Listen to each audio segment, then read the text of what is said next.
Sir, Rahul Gandhi ji Telangana में अपनी rally में कहते हैं कि अगर देश से नफरत ख़त्म करनी है तो मोदी जी को सत्ता से हटाना बहुत ज़्यादा ज़रूरी है, क्योंकि वही है जो नफरत फैला रहे हैं पूरे देश में।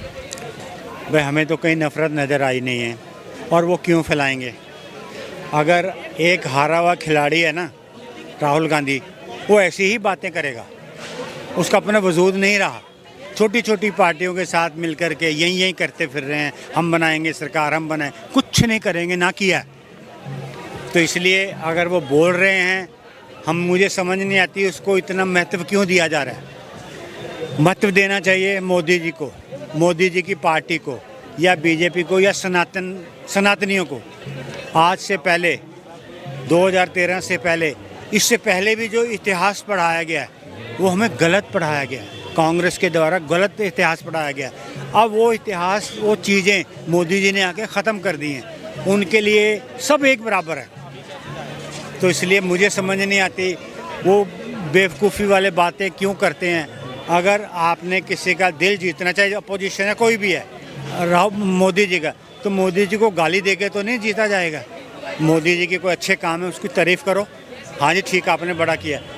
हर समय झूठ की बुनियाद जो है ना, एकदम थोड़ा सा भूचाल आए वो गिर जाती है, पूरा ही गिर जाती है। और जिनकी बुनियाद मजबूत है वो चले और चलते रहेंगे। इसलिए मोदी जी की बुनियाद बहुत बढ़िया है, उनकी क्या कहते हैं बुनियाद बहुत अच्छी है, और वो बहुत बढ़िया काम कर रहे हैं और चलेंगे। सर, कांग्रेस और राहुल गांधी जी भी ऐसा बोलते आए हैं कि मतलब कि हम जो है मोदी जी के विपक्ष नहीं है, हम जनता की आवाज़ है, हम गरीबों की आवाज़ है, जिनके साथ अन्याय कर रहे हैं मोदी जी, हम उनकी तरफ से खुल करके बोलते हैं, हम उनके ऑपोजिशन में नहीं खड़े हैं, हम जनता की आवाज़ बन के खड़े हैं। इस तरीके से बयानबाजी। हम भी तो जनता हैं, तो क्या हम जनता में शामिल नहीं हैं? तो कहाँ उनकी आवाज़ बन गई, कहाँ देखी है, किसी को देखा है? अब कहते फिरो जी जनता की आवाज़, जनता, भाई तुम अपनी आवाज़ बोलो, जनता तो हम हैं ना, हम बोल रहे हैं। तो इसलिए मोदी जी का कोई विकल्प है ही नहीं है, और मोदी है तो हर चीज़ मुमकिन है, ये मैं इतना जानता हूँ। मोदी जी तो हर चीज़ मुमकिन है। हाँ मुमकिन है। लेकिन वो बोल रहे हैं खतरा है देश पर। कहाँ से खतरा है? मेरी समझ से बाहर है। क्यों ऐसा बोलते हैं लोग? या तो वो पढ़ाई लिखाई नहीं है, अगर है तो टटपूंजी है, 10th 11th 12th से बाद कोई पढ़ा लिखा नहीं है, जो ऐसी बातें बोलते हैं। मैं अभी दिखाता हूँ आपको मेरे पास। मैं अभी स्विट्ज़रलैंड, हॉलैंड, बेल्जियम और जर्मनी होके आया हूँ। जर्मनी में जो एयरपोर्ट है वो छोटा है, और मुझे बड़ी जल्दी बाहर निकलना था, मैं लाइन में लगा हुआ था। मैं कहा क्या करूँ, तो मैं निकलने के बाद फटाफट ना पीछे से यूँ आ गया, तो थोड़े से लोग जो हल्ला हुआ है, मैंने कहा भाई मुझे जल्दी जाना है। इमिग्रेशन वाले को मैंने कहा I am from India, Modi Modi, ठप्पा लगाया और पूछा ही कुछ नहीं मुझसे, बाहर जाइए। तो मोदी का या हिंदुस्तान का कितना दबदबा है, हमारी फॉरेन पॉलिसी भी बहुत बढ़िया है। जो ये बात कहते हैं नहीं है तो निकम्मे लोग हैं, पढ़े लिखे नहीं हैं। तुम काहे को मोदी को कोसते हो, कहाँ उसकी कमी है?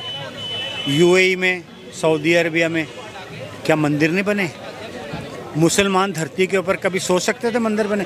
कांग्रेस ने तो नहीं आज तक बनवाए, किसी ने कोई इनिशिएटिव लिया ही नहीं, क्योंकि मोदी है तो मुमकिन हुआ ना।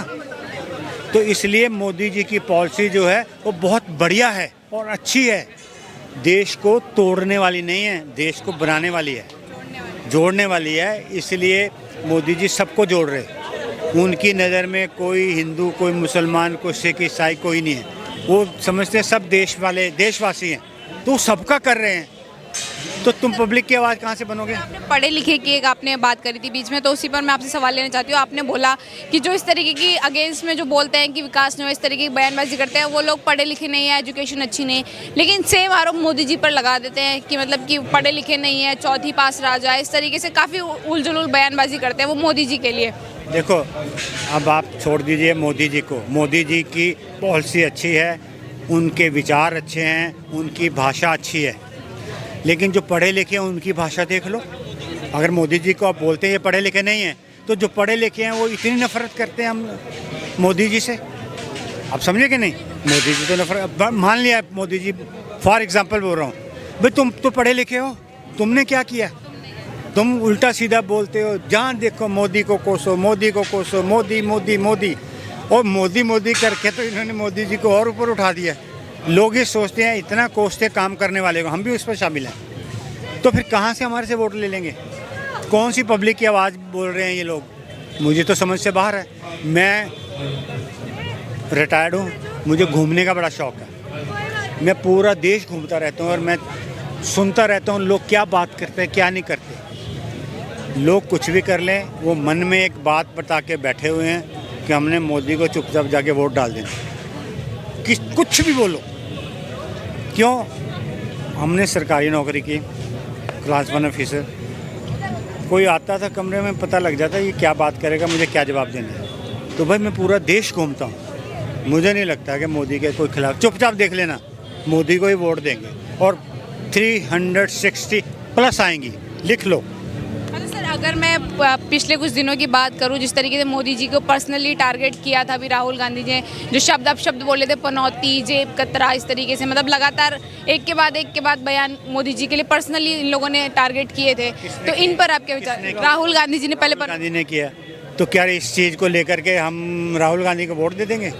एक सिलेक्टेड इलेक्टेड प्रधानमंत्री को अगर आप ऐसी बातें बोलेंगे तो हमसे वोट कहाँ से ले लोगे आप? मेरे को नहीं, पूरे हिंदुस्तान के लोगों से कहाँ से वोट ले लोगे? हर आदमी आजकल मीडिया के ऊपर है, हर आदमी इंटरनेट के ऊपर है। और वो सुनो, आपको मैं एक बात बता दूं, हमारे से दिल्ली को छोड़ के, मेट्रोपॉलिटन सिटीज़ को छोड़ करके जितने भी लोग गांव में रहने वाले हैं वो हमसे ज़्यादा इंटेलिजेंट है। वो समझते हैं हमारे लिए काम हो रहा है और कर रहे हैं, और ये सच भी है। बाकी आप जिसको मर्जी गाली दे दो, जिसको मर्जी दे दो, गाली देने से या उससे, मैं तो समझता हूँ कि जो गाली दे रहा है उसकी इज्जत ख़त्म हो रही है और राहुल गांधी की इज्जत ख़त्म हो रही है। जितने भी उसके पलटन है उसकी सबकी इज्जत ख़त्म हो रही है। आप देख लेना। काफ़ी सारे विपक्षी समर्थक है उस तरीके से बोलते हैं जैसे 70 ईयर्स, लाइक 67 से 70 ईयर जो कांग्रेस पार्टी ने राज किया, उन्होंने काम भी किए, लेकिन एक वो भी था कि लहर थी जो थी कांग्रेस की, लहर में जो है कांग्रेस पार्टी बार बार जीत जाती है। सेम वही लहर मोदी जी की भी चल रही है, धरातल पर काम नहीं कर रहे, लहर है, मोदी नाम है, केवल इसीलिए उनको वोट मिल रहे हैं। कहाँ नहीं काम कर रहे, हर कहीं काम कर रहे हैं। मोदी जी हर कहीं काम कर रहे हैं। जहाँ भी उनको तकलीफ़ किसी को लगती है वो चले जाते हैं, पहुँचते हैं, बातचीत करते हैं। वो 41 लोग जो उसमें फंसे हुए थे सुरंग में, प्राइम मिनिस्टर ने खुद इतना बड़ा इनिशिएटिव लिया। 41 मर गए तो मर गए, लेकिन उसके दिल में दर्द था। गरीब हैं, प्रधानमंत्री भी नीचे से ऊपर हैं, गरीब, लेकिन अपनी योग्यता से, अपनी सूझबूझ से, यही उनकी पढ़ाई है। अब मेरी बात समझेंगे नहीं? आप किसी को कह लो, किसी को पढ़े लिखों का हाल देख लो, साले निकम्मे बेकार प्रधानमंत्री को कोसने में लगे हुए। तुम्हारी एजुकेशन कहाँ गई? बाकी ठीक है भाई, मुझे नहीं पता, मैं 360 कह के जा रहा हूँ और 360 ही आएंगे, इस प्लस आएंगे, कम नहीं आएंगे, देख लेना। और मैं सबको, आपको जब ये आएगा रिजल्ट में मिलने आऊँगा यहाँ पर। मैं दिल्ली में ही रहता हूँ, लेकिन मैं घूमने का मुझे शौक़ है। बच्चे मेरे वेल सेटल्ड हैं, तो पापा जहाँ मर्जी घूमो, जो मर्जी करो, कोई दिक्कत नहीं। तो मैं आप सबको बताने आऊँगा 360 से प्लस जा रहा है, क्योंकि है ही नहीं। देखो, एक चीज़ मैं आपको और एक चीज़ और बता देता हूँ। मैंने, हमारे फादर साहब, हम छोटे थे बचपन में, तो हम देखते थे इस मोहल्ले में 4 कुत्ते, इधर 4 कुत्ते, उधर कुत्ते, इधर 5 कुत्ते, वो आपस में लड़ते थे। जब कभी हाथी पास से निकलता था वो सारे एक हो जाते थे। हाथी को कोई फ़र्क नहीं पड़ा, वो निकल गया, बातें उसे को कुछ लेना देना नहीं। जब वो चला गया वे फिर अलग लड़ने मरने लग गए। तो ये हाल है इंडिया का, गठबंधन का।